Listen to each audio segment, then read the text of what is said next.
Assalamualaikum warahmatullahi wabarakatuh. Sahabat Berima, ilmuwan dunia tengah berlomba-lomba melakukan berbagai penelitian terkait wabah penyakit COVID-19. Berupaya penuh mencari vaksin virus jenis baru yang sudah menyebar di seluruh penjuru dunia. Hingga kini, ilmuwan belum satu suara terkait waktu berakhirnya pandemi COVID-19. Akan tetapi, jauh sebelumnya, Rasulullah SAW telah punya hitung-hitungan sendiri kapan berakhirnya wabah penyakit di suatu negeri. Lantas apa tanda-tanda wabah penyakit akan berhenti sesuai sabda Rasulullah SAW? Apa anjuran Rasulullah SAW jelang wabah berhenti? Benarkah apakah wabah penyakit bagian dari konspirasi? Tanda-tanda wabah akan berhenti. Pandemi virus corona atau COVID-19 telah menjangkit warga di berbagai belahan dunia. Di Indonesia sendiri, pasien pertama positif terinfeksi COVID-19 sejak awal Maret 2020. Hingga kini, virus jenis baru tersebut sudah menjangkit 10.843 warga Indonesia per 3 Mei 2020. Setelah kasus pertama, kemudian mulai merebak ke berbagai provinsi lainnya. Pemerintah kemudian menerapkan pembatasan sosial. Selama COVID-19 mewabah, masyarakat mengurangi aktivitas di luar rumah demi memutus rantai penyebaran virus. 2 bulan berlalu, banyak dari kita tentu bertanya-tanya tentang kapan wabah ini berakhir. Mengutip sabda Rasulullah SAW tentang pertanda bintang-bintang dengan wabah yang diturunkan Allah Subhanahu Wa Taala. Dari Atha bin Abi Rabah bahwa Rasulullah SAW bersabda, tidaklah terbit bintang di pagi hari sama sekali, sedangkan suatu kaum atau sebuah kampung ditimpa penyakit atau wabah, kecuali pasti wabah itu diringankan atau diangkat dari mereka. Hadis riwayat Ibnu Taman. Hal senada yang diriwayatkan Imam Tabrani dalam Mu'jam Awsat.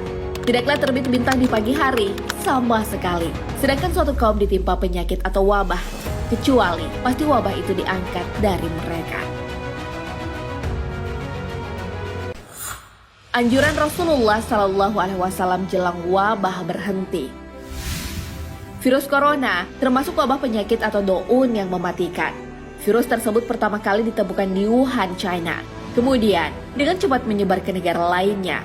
Dalam menghadapi wabah penyakit, Rasulullah SAW dulu menerapkan metode karantina.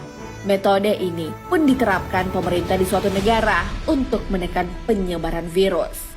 Wabah penyakit menular bukan kali ini saja mengancam kesehatan masyarakat dunia.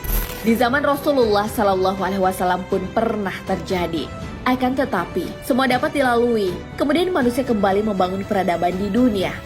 Selain metode karantina dan lockdown sesuai anjuran Nabi SAW, beliau juga menganjurkan hal penting jelang wabah berhenti.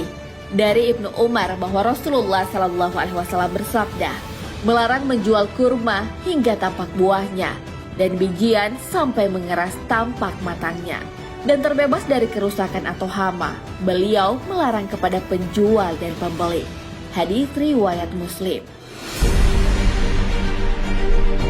Rasulullah SAW jelas melarang aktivitas jual beli buah-buahan di tengah wabah hama yang merusak buah. Dari Utsman bin Abdullah bin Suraqah ia berkata, aku bertanya kepada Ibnu Umar tentang menjual buah-buahan yang masih muda. Ibnu Umar lalu menjawab, Rasulullah SAW melarang menjual buah-buahan hingga penyakitnya hilang. Aku tanyakan, kapan itu? Ia menjawab, hingga terbit sekumpulan bintang-bintang. Hadis riwayat Ahmad. Wabah dan teori konspirasi yang beredar. Di tengah pandemi COVID-19 mewabah, berbagai teori konspirasi bermunculan.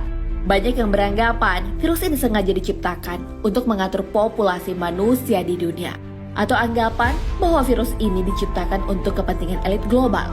Padahal Rasulullah SAW dalam sabdanya memberi petunjuk wabah penyakit itu sesuatu yang alami. Hal tersebut sebagaimana yang terdapat dalam hadis. Tutuplah bejana-bejana dan ikatlah tempat-tempat minuman, karena di suatu malam pada setiap tahunnya akan ada wabah penyakit berbahaya yang akan jatuh ke dalam bejana dan ke tempat-tempat air yang tidak tertutup. Hadis riwayat Muslim. Hadis tersebut mengelak berbagai teori konspirasi terkait virus. Sebab bahkan Nabi Shallallahu Alaihi Wasallam menyampaikan wabah bisa saja datang setiap tahun. Rasulullah Shallallahu Alaihi Wasallam bersabda, wabah itu terkadang datang dan terkadang pergi. Bila terdengar ada di suatu tempat, maka janganlah kalian mendatanginya. Dan bila terjadi di suatu tempat, sedangkan dia ada di situ, maka janganlah kalian keluar dari tempat itu. Hadis riwayat Muslim. Hadis tersebut menjelaskan bahwa wabah memang terkadang datang dan pergi di waktu yang sudah ditentukan. Jika melanda suatu wilayah, kita dilarang untuk mendatangi wilayah tersebut. Sebaliknya, jika wabah penyakit melanda tempat kita tinggal, juga tidak dianjurkan keluar. Sebab dikhawatirkan akan menyebar ke wilayah lainnya. Nah, sahabat beriman, itulah penjelasan wabah sebagaimana sabda Rasulullah SAW. Beliau telah menyampaikan datang hingga berhentinya wabah di suatu negeri. Melewati masa-masa wabah yang mengancam kesehatan manusia memanglah sulit. Terlebih lagi ketika adanya korban jiwa akibat wabah. Akan tetapi, janji surga dan pahala yang besar bagi siapa saja yang bersabar ketika menghadapi wabah penyakit. Rasulullah Shallallahu Alaihi Wasallam bersabda, kematian karena wabah adalah surga bagi tiap muslim yang meninggal karenanya. Hadis riwayat Bukhari. Wallahu a'lam bishawab. Sahabat beriman, jangan lupa berbagi informasi dengan share video ini, karena sebaik-baik manusia adalah yang paling bermanfaat bagi manusia. Wassalamualaikum warahmatullahi wabarakatuh.